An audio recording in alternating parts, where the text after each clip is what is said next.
আমি সেই মেয়ে। বাসে, ট্রেনে, রাস্তায় আপনি যাকে রোজ দেখেন, যার শাড়ি, কপালে টিপ, কানের দুল আর পায়ের গোড়ালি আপনি রোজ দেখেন, আর আরও অনেক কিছু দেখতে পাবার স্বপ্ন দেখেন, স্বপ্নে যাকে ইচ্ছে মতন দেখেন। আমি সেই মেয়ে। বিহারের প্রত্যন্ত গ্রামে দিনের আলোয় যার ছায়া মানানো আপনার ধর্মে নিষিদ্ধ, আর রাতের গভীরে যাকে বস্তি থেকে তুলে আনতে পাইক পরকন্তাজ পাঠান আপনি, আর সুসজ্জিত বিছানায় যার জন্য অপেক্ষায় অধীর হয় আপনার রাজকীয় লামপট্ট। আমি সেই মেয়ে। আমি সেই মেয়ে আসামের চা বাগানে ঝুপড়ি কামিন বস্তি থেকে যাকে আপনি নিয়ে যেতে চান সাহেবি বাংলোয় মধ্যরাতে। ফায়ার প্লেসে ঝলসে ওঠা আলোয় মোদির চোখে দেখতে চান যার অনাবৃত শরীর। আমি সেই মেয়ে। রাজস্থানের শুকনো উঠোন থেকে পিপাসার জল আনতে যাকে আপনি পাঠিয়ে দেন 10 মাইল দূরে সরকারি ইদারায়, আর 20 মাইল হেঁটে ক্লান্ত বিধ্বস্ত যে রমণী খরা কাখে ঘরে ফিরলেই বসিয়ে দেন চুলার আগুনের সামনে আপনার রুটি বানাতে। আমি সেই মেয়ে।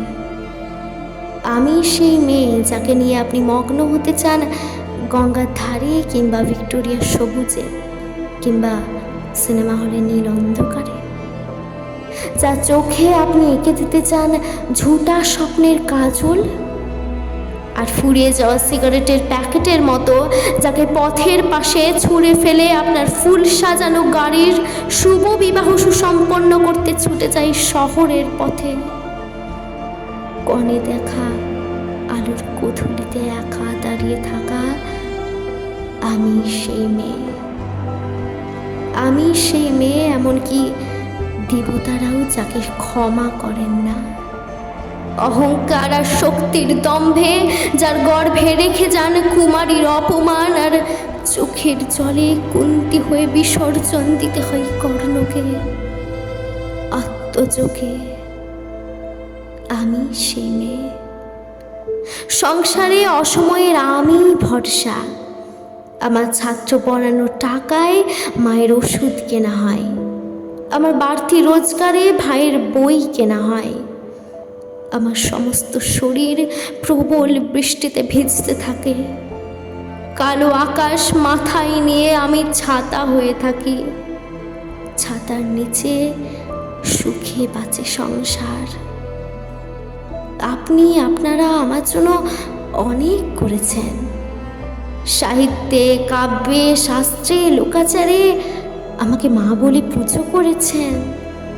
প্রকৃতি বলে আদিক্ষেতা করেছেন, আবার শহরগঞ্জের কানাগুলিতে ঠোঁটে রং মাখিয়ে কুপি হাতে দাঁড় করিয়েও দিয়েছেন। হ্যাঁ, আমি সেই মেয়ে। একদিন হয়তো অন্য কোনো একদিন আমার সমস্ত মিথ্যে পোশাক ছুঁড়ে ফেলে দিয়ে আমি হয়ে উঠব সেই অসামান্যা।